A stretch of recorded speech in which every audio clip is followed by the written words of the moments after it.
Is it wrong that I'm already excited for Christmas, Marie? Yes, Jodi, it is, yes.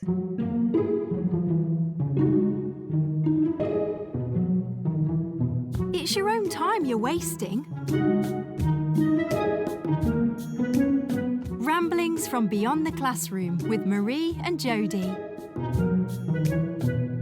So today we've got Joe Doherty, who works for Outward Boun. Now you might remember our podcast episode about Outward Boun before, where we talked about technology and how to kind of remove kids from technology and help them join outward and outdoors. Joe is a learning and adventure manager, which is the coolest job title in the world. What does that actually mean, Joe? What's your day-to-day job? My day-to-day job is supporting our instructors to get the most out of the young people and impact them as much as possible through something we call learning through adventure. So we're trying to give the young people life skills, trying to improve their resilience, determination, teamwork, leadership, you name it. We're trying to do that through adventure. So we're trying to take the learning outside the classroom, essentially. And I work with 10 to 12 instructors in my line team. Some of them are instructors, some of them are senior instructors who go out to schools, visit them, or act as like a course director for 10, 11 groups from a school. And I get out with those instructors, support their practice, give them pass out so they can run certain activities. But mostly it means I can get out with young people as well and see what's going on the ground and influence things at a centre level, and not just run groups week in, week out. So what sort of activities would they do? Kind of.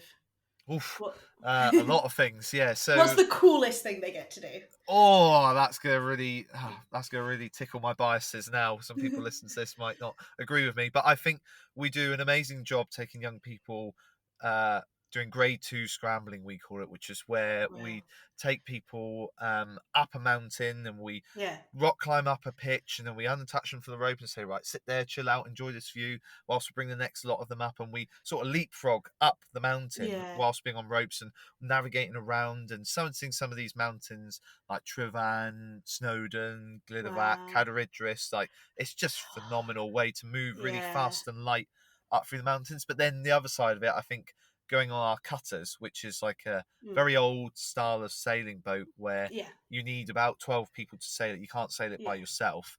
That's awesome. Like, gets everybody involved. They have to work together, otherwise they just end up on the sand and get very frustrated. Or they get terrified they're just going to head out to the Irish Sea. So it's fantastic activity of getting young people out on a boat in the thick of it, big waves, or lots of wind rustling around them, lots of noise, and moving all these sails around, running around the boat. I think it's just class. It's just brilliant. So those two things I think are great. That sounds fantastic. And today we're kind of thinking about mental health, which obviously has been in the news recently with kids' attendance and kind of people struggling to get back to school post-COVID. How do you think outdoor activities improve people's mental health?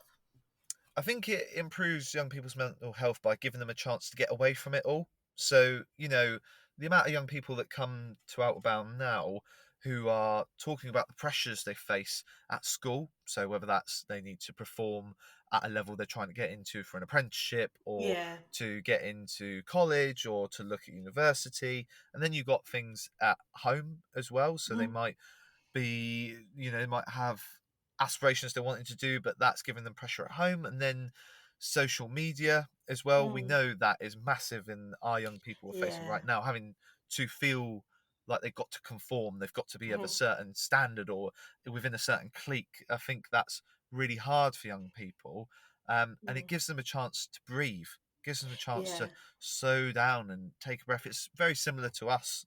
The way I speak to teachers about it, or donors, is that when you go on holiday, you're really looking forward to that holiday and you relax and you chill right out and you can think about things. And I think getting young people outside and getting them away on these weeks away at an outdoor residential centre gives them that chance to flourish and just breathe.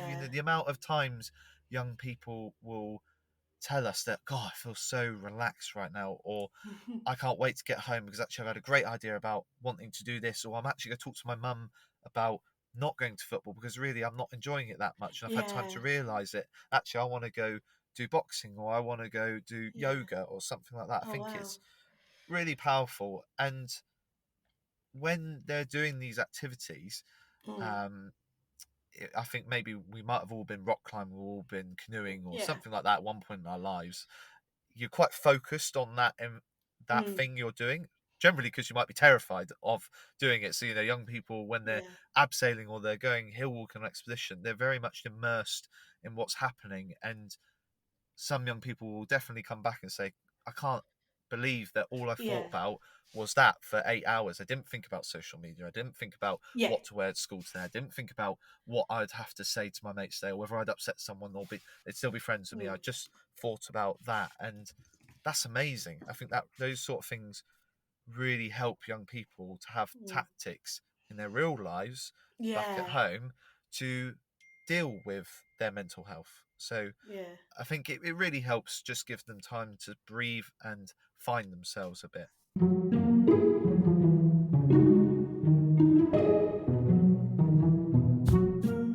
Do you have to be in a group to go to Outward Bound? No. Or is there like... So Go on. when during educational term, so any school educational term, so say September to middle of July or early July, we'll work with schools, and then come middle of July all the way through till start of September, we will work with individuals. So we call it courses for individuals or summer adventures. So that's something I lead on locally in Abu Dhabi Ogwin. So young people can get referred from a school. They could just book online.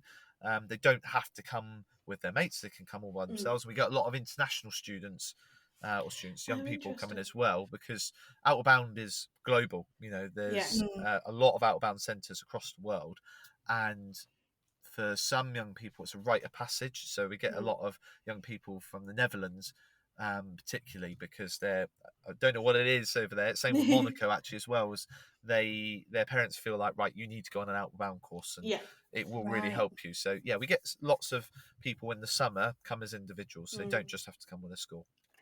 So, Joe, what kind of challenges do instructors face with students who might not be used to the great outdoors?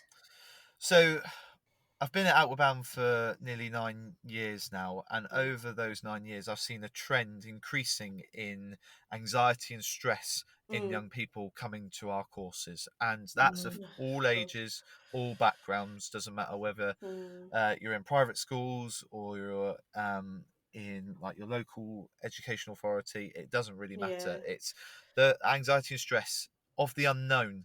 I think in particular, we're seeing more people with panic attacks written on their medical forms, you know, self-harm, all sorts of depression, and it's real. It's not they're putting labels to it. It is real. These things are happening to these young people, and we need to support it. But the reason why I believe we're seeing these things, and it's just anecdotally picking up what we've seen on the ground, is that they're living in a world of much less uncertainty. You know, they know that they can message someone and they'll message them back really quickly. They can buy things really quickly and it will arrive within a day or two max. They fully understand how their world is going to work and is orchestrated, what they're doing at school, what they do after school. You know, they can find things out about anything on YouTube, which is fantastic, and they can understand it in its greatest depth. But stick them on the mountain and say we're walking up that hill for a couple of days carrying your own food is really tough. It's so uncertain. You can't watch a YouTube video on what determination feels like, what resilience feels like, what you know, being exhausted feels like. It is unknown to young people, so that manifests itself into stress and anxiety, like quite severely for some young people. And we're spending more and more time with these young people before we going out with them, going, right, you will feel really bad at one point today, you'll feel really low, and that's okay. Well, how's that okay? How is that meant to be okay? Well, it's very similar to other things in real life, and we're supporting you to understand that now, and so that you can work through your anxiety and your stress, and that's okay to have those things, and here's some tactics to support you. So I think that's the things that we're observing from young people that don't have as much access to the outdoors, is an increased level of that, and particularly since COVID as well, definitely. Yeah, I was going to say, do you think kind of since COVID and that, because you're saying that people, so much in their world is more certain, I guess that then makes it harder to deal with the uncertainty that's inevitably there. You know, the things like, well, climate change, and any day now, teachers might just shut the schools again because of COVID or crumbling concrete or because, I don't know, it's too blue. Do you think kind of post COVID that connection with nature is even more important? Oh yeah, absolutely. I was with an instructor not that long ago. Gave a really good demonstration to a group of us of why that connected to natureness is so important. You know, if you think about maybe when I was a kid, if I drew a circle around my house, I probably had a 5 to 10 mile radius where I could play, and as long as I was Yeah. back before dinner and I could Yeah. hear my mum from 10 miles away, as long as I was back, I was okay, and I could explore the little suburbs of what was going on. I could ride my bike around these areas, and I would get lost, and I would have Yeah. an adventure where I was uncertain of the outcome. Absolutely, yeah. Then you take what's happened to our young people these days. I'm speaking quite broadly, but that 5 to 10 miles is more like a mile maximum because of living in a very urban area. It's not safe in some places. It's not okay to walk around in different suburbs, different parts of where you live. It's not a good idea to do that at all. Yeah. And then you go to COVID, where that was maybe 5 meters max, if you were lucky to have that size garden, or you could walk around your block. So all of a sudden we've reduced the comfort zone of young people right down very, very smally. Good word, Joe.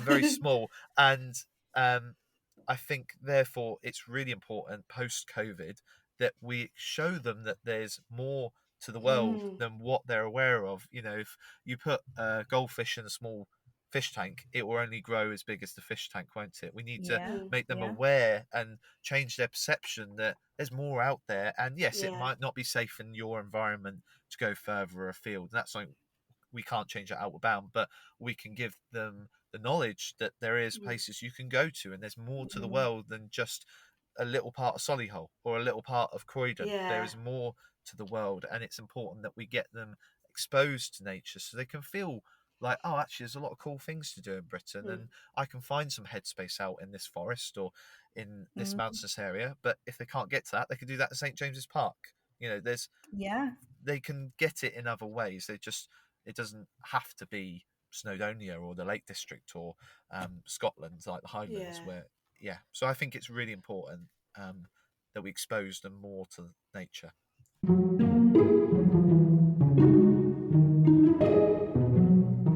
It's your own time you're wasting. So why not stick the kettle on, put your feet up and have a cuppa? Ah, bliss. So obviously with Outward Bound you can introduce them to the big things with Snowdonia and Lake District, the Peak District and all that other stuff. How can you do that on a smaller scale? Is it possible to kind of, you know, other than sort of bring a leaf into your classroom, how do you get nature into day to day? How do you get outside? So I think that's a really good question, and I don't think there's one golden ticket answer. I think no, of course with not. even when young people come to Outward Bound, we try lots of different things with them, and then one thing might really get their attention or really hook them in. So I think things that teachers can do, solos are a great thing that we do at Outward Bound, but you could do anywhere. So what we mean by solo is taking young people out of their normal environment, whether that be a park, a pond, or a field, spreading them out, you know, in their class or in the group of young people that you've got, and going, right, you're going to sit here without your mobile phone, paper and pen for an undisclosed amount of time. So you're not going to tell them how long that is. That might be 10 minutes. It might be an hour. For us, we might do 18 or 24 hours because we've got the capacity to do that. But it doesn't matter. That time and that uncertainty and that, not a pre-planned outcome is really powerful. Those young people, you don't know what they might do. They might sleep for an hour. They might doodle for an hour. They might have that time to really reflect and think about what's going on. And especially that for themselves is really, really powerful. That's something I definitely recommend teachers can do in lots of different places and lots of different areas around the school or in an urban environment.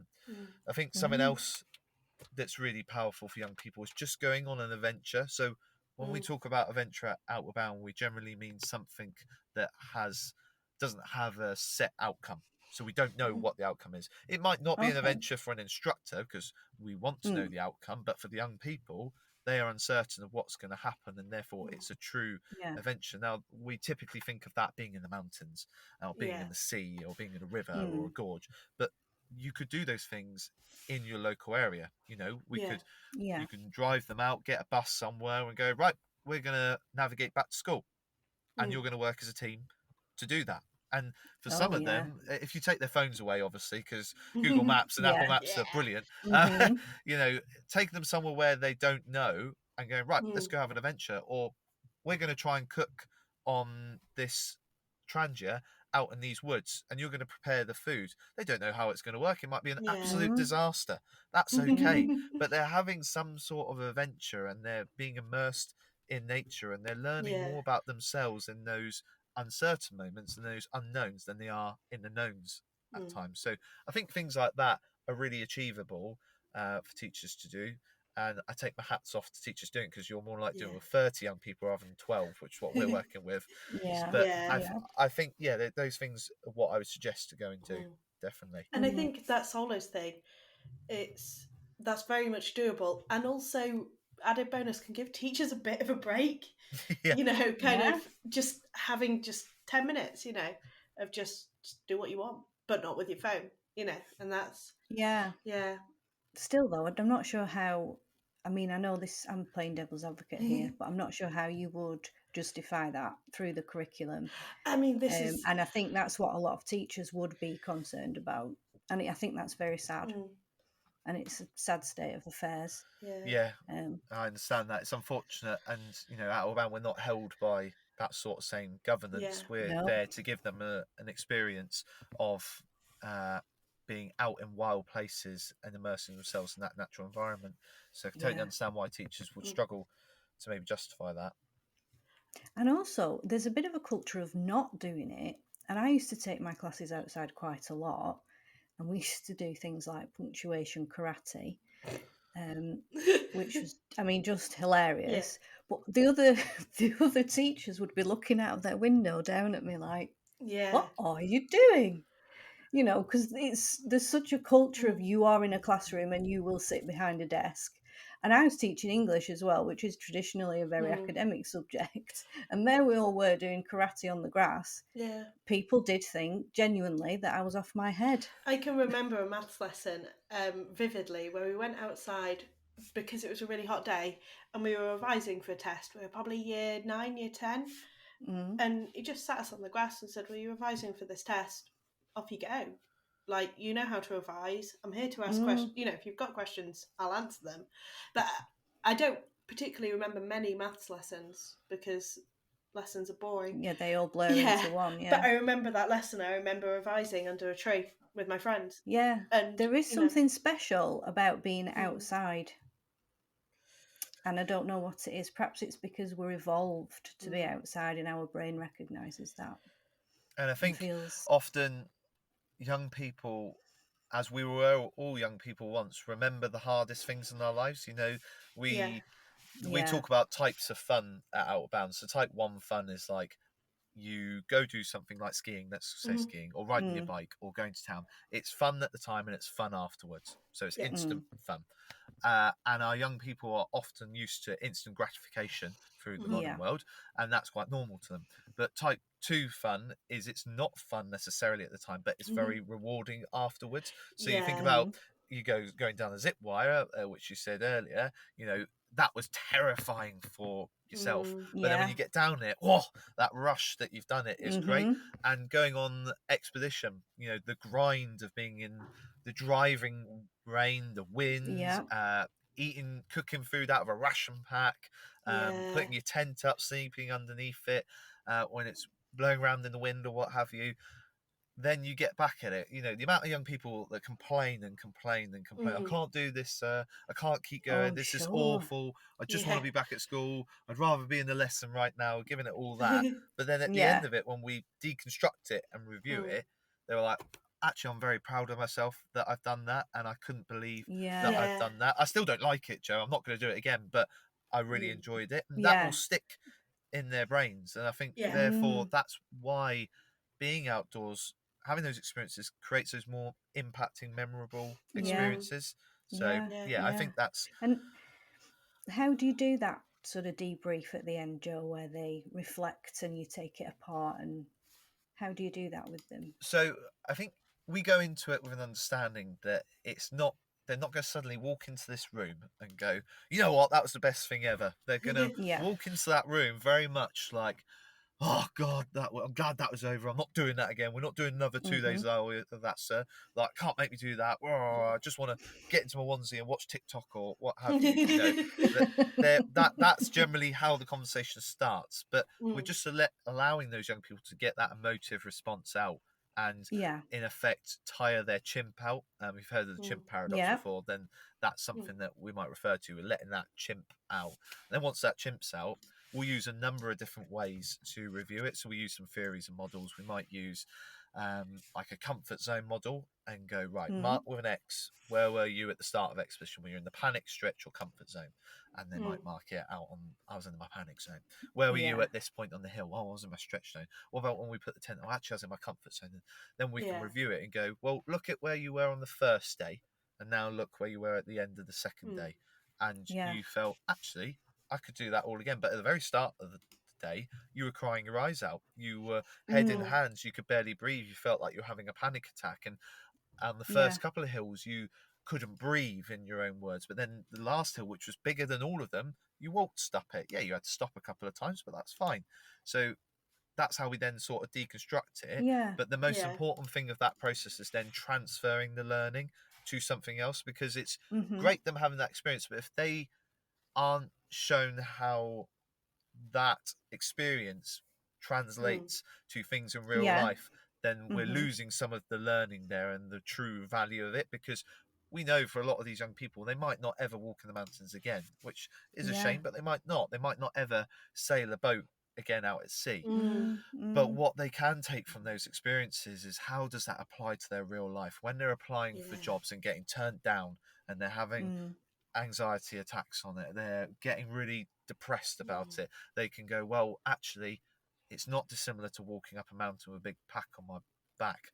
I can keep going. I can show grit. I've got to pull myself through this, and if I do it bit by bit, I will get to where I want to get to. And that's the sort of thing we will do with them, is sit down and go, right, well, how does this translate to what you want to achieve in your own life? And rather than tell them that, we'll get them to explore it. And they might write letters to their younger selves. So here's a bit of paper, write a letter to your younger self. What would you tell yourself to do right now? Or what's your traffic light system of your things you're going to keep doing, the things you need to change, the things you're going to leave behind at Outward Boun, these positive behaviours. There's loads of ways we'll review it. That transfer is very key for us at Outward Boun. Yeah, it sounds really important, that. And I was going to say as well, do you feel like that the young people need a top up every now and again? But you were just saying that, some of them might never do this again. And so it was really a one-time thing for them. Yeah, for some young people, that is the reality, which is really unfortunate. I think if we spoke to a lot of our friends and family, there will be those of us who have just done it that once. And I feel, having some great success would be seeing some young people in year 7 and seeing them again in year 11. And we do have schools that come to Outward Boun and bring all sorts of year ranges to them. And you will see massive growth and development from those young people coming from year 7 to year 9, and then like a sixth form trip. They know the deal. They almost know, oh, Joe, don't lie to me, that water's gonna be freezing, I've been here before. Like this, don't pull the wool over my eyes, which can get quite challenging in other ways. But yes, I think getting young people out in these environments as much as possible is really important. So topping it up, whether that's at Outward Boun or somewhere else, it doesn't matter. It's very, very important that we get them out, because obviously recently I went to a theme park, and I haven't been to a theme park in about 8 years, and I was petrified. Someone that loves heights, don't like rides, but that's just because I haven't been in 8 years. And all of a sudden that fear creeps back in, those voices in your head. So we need to keep on top of it, and that's something that at school we would support teachers with, of You know, it's much a week for the teachers as it is for the young people about how can you help keep this momentum going whilst you're at school.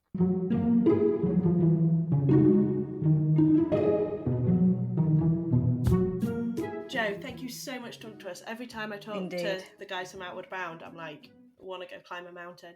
Yeah, same. Well, you're always welcome. Thank you. I'm not going to be clear. I don't like climbing mountains. I live 5 minutes from the Peak District and I rarely go up hills. It's okay. No. We'll change you. It's all right. Give us a week. Tell you what, I'll go for a swim instead. How's that? Yeah, fantastic. Deal. We'll make a deal there. If you want more information, obviously Google Outward Bound. They're a massive organisation with absolutely fantastic stuff. And also go back and listen to our first podcast about getting technology in Outward Bound, and that was also absolutely fascinating. Thank you so much for joining us, Joe. Yes, thank you, Joe. Thank you very much for having me. Appreciate that.